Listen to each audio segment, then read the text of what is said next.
Welcome back to my YouTube channel. आज हम करेंगे क्लास 12th के अकाउंटेंसी का चैप्टर नंबर 3 जिसका नाम है एडमिशन ऑफ पार्टनर का सोल्यूशन नंबर 41।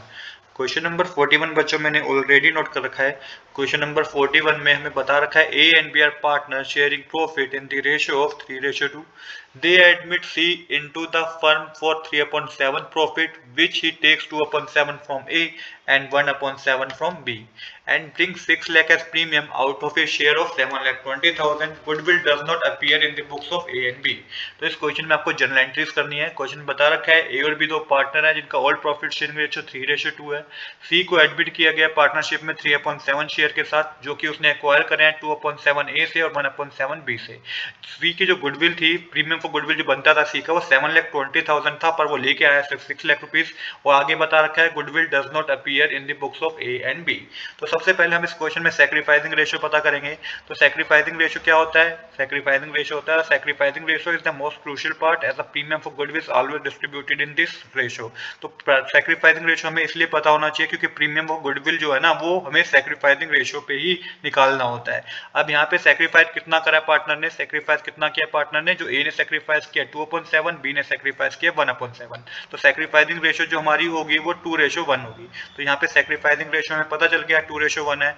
अब इसके बाद हम न्यू प्रॉफिट शेयरिंग रेशियो पता करेंगे। तो ए का ओल्ड शेयर 3/5 है, ए ने सैक्रिफाइस किया 2/7। एलसीएम लेंगे तो 35 आएगा। न्यूमिनेटर में आपके पास 21 - 10 करके 11/35 आ जाएगा जो कि ए का न्यू शेयर है। सेम इसी तरीके से बी का ओल्ड शेयर 2/5 है, बी ने सैक्रिफाइस किया 1/7। तो बी का जो न्यू शेयर होगा ना 2/5 - 1/7 करेंगे तो ये आपको एलसीएम लेना होगा जो कि 35 आएगा। न्यूमरेटर में आपके पास आएगा 14 - 5, तो माइनस करने पे 9/35 आएगा। तो यहाँ पे ए का ओल्ड शेयर, ए का न्यू शेयर जो है वो 11/35 है, बी का जो न्यू शेयर है वो 9/35 है। और सी का शेयर हमें क्वेश्चन में बता रखा है, सी का शेयर कितना है 3/7। अब इसका डिनोमिनेटर को सेम करना है आपको, तो मल्टीप्लाई कर दीजिएगा 5 से, न्यूमरेटर में भी डिनोमिनेटर में भी, तो ये 15/35 होगा। ऐसा हमने इसलिए किया क्योंकि ए और बी के डिनोमिनेटर में 35 था, तो हमने सी के शेयर में भी डिनोमिनेटर में 35 करने के लिए 5 से मल्टीप्लाई किया। तो जो न्यू प्रॉफिट शेयरिंग रेशियो होगा बच्चों ए बी सी का वो 11:9:15 होगा। तो यहाँ पे हमने न्यू प्रॉफिट शेयरिंग रेशियो पता कर लिया जो कि 11:9:15 है। अब बच्चों हम क्या करेंगे? अब हम जर्नल एंट्री करेंगे। तो जर्नल एंट्री करने से पहले कंसेप्ट को समझना होगा कि सी का जो शेयर ऑफ गुडविल था ना 7,20,000 रुपीज था। इतना प्रीमियम उसको लेके आना चाहिए था। तो इतना प्रीमियम उसको लेके आना चाहिए था। कितना प्रीमियम लेके आया? ये प्रीमियम लेके आया 6 लाख रुपीज का प्रीमियम लेके आया है। और कितना प्रीमियम की डेफिशिएंसी रहेगी, शॉर्ट रह गया? 1,20,000 का प्रीमियम शॉर्ट रह गया। अब जब आप एंट्री करेंगे बच्चों, जो प्रीमियम शॉर्ट रह गया ना तो इसके करंट अकाउंट को डेबिट करेंगे। पार्टनर्स को इससे मतलब नहीं है ये लेके आया नहीं आया, वो तो पूरा प्रीमियम लेंगे। वो तो पार्टनर्स का काम है अपना पूरा प्रीमियम लेने का, क्योंकि बिजनेस रन उनकी मेहनत से हुआ और ये बीच में आया है। तो गुडविल का वैल्यू, गुडविल जो फर्म की बनी है वो तो ओल्ड पार्टनर्स की वजह से बनी है, इसकी वजह से तो नहीं बनी है। तो इस रीजन से क्या होगा कि जो ओल्ड पार्टनर है उनको जितना भी इसके गुडविल शेयर का अमाउंट बनेगा वो तो पूरा अमाउंट लेंगे। अब क्या करेंगे? वो जितना भी शॉर्ट रह गया इसके सी करंट अकाउंट को डेबिट कर देंगे। आइए समझते हैं, जब हम जर्नल एंट्री करेंगे तो आपको और बेहतर तरीके से समझ में आएगा।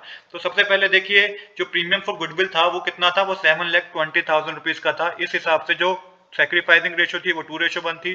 तो इस हिसाब से जो ए का शेयर बनता है वो 4,80,000 बनता है। जब 7,20,000 मल्टीप्लाई 2/3 करेंगे तो 4,80,000 होगा। और बी का जो शेयर बनता है वो 2,40,000 का बनता है। तो टोटल अमाउंट जो क्रेडिट होना चाहिए था पार्टनर्स के अकाउंट में 7,20,000 क्रेडिट होना चाहिए था। अब सबसे पहले जनरल एंट्री है कि जितना वो गुडविल लेके आए हैं, वो कितना गुडविल लेके आया? जो न्यू पार्टनर है, न्यू पार्टनर जो सी न्यू पार्टनर है वो सिर्फ 6 लाख का गुडविल लेके आया है। 7,20,000 का बनता था बट वो 6 लाख का ही लेके आया है। तो सिंपल जनरल एंट्री होगी क्योंकि प्रीमियम तो वो लेके आया, कैश तो हमारे पास इंक्रीज हुआ है। तो bank account debit to premium for goodwill account लिखेंगे 6 lakh rupees debit side, 6 lakh rupees credit side. Narration लिखेंगे being premium for goodwill brought in by C in cash. तो ये प्रीमियम फॉर गुडविल तो वो लेके आया है पर पूरा नहीं लेके आया। तो दूसरी एंट्री जो होगी ना बच्चों, वो क्या होगा? उसमें हम डिस्ट्रीब्यूट करेंगे जो भी वो प्रीमियम लेके आया है ओल्ड पार्टनर में, और साथ के साथ बच्चों जो भी रिमेनिंग प्रीमियम रह गया था उस अमाउंट को हम क्या करेंगे? वो उस अमाउंट को हम डेबिट करेंगे करंट अकाउंट को, से करंट अकाउंट को सी के करंट अकाउंट को डेबिट करेंगे।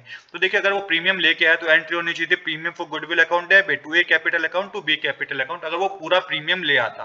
क्योंकि वो पूरा प्रीमियम लेके नहीं आया बट पार्टनर्स तो क्या करेंगे? जितना भी उसका प्रीमियम बन रहा था वो चार्ज करेंगे। तो सी के करंट अकाउंट को डेबिट कर दिया जाएगा। तो यहाँ पे हमें सी के करंट अकाउंट को डेबिट करना है। जो कंप्लीट एंट्री होगी वो होगी premium for goodwill account debit C current account debit to A capital account to B capital account. जो प्रीमियम बनता है था, तो जो प्रीमियम लेके आया है सी, वो 6 लाख रुपीज का था, जिसको डेबिट करेंगे क्योंकि अभी हम प्रीमियम डिस्ट्रीब्यूट कर रहे हैं पार्टनर को, और वो भी सैक्रिफाइसिंग रेशियो में। और जो सी करंट अकाउंट डेबिट होगा वो 1,20,000 रुपीज से होगा। ए के कैपिटल अकाउंट में 4,80,000 जाएगा, बी के कैपिटल अकाउंट में 2,40,000 जाएगा। तो ये हमारी एंट्री नंबर सेकंड थी जो क्वेश्चन में हमें करके दिखानी थी। तो आज के लिए इतना ही। I hope you like this video. If you like this video, please do subscribe this channel. Thanks for watching.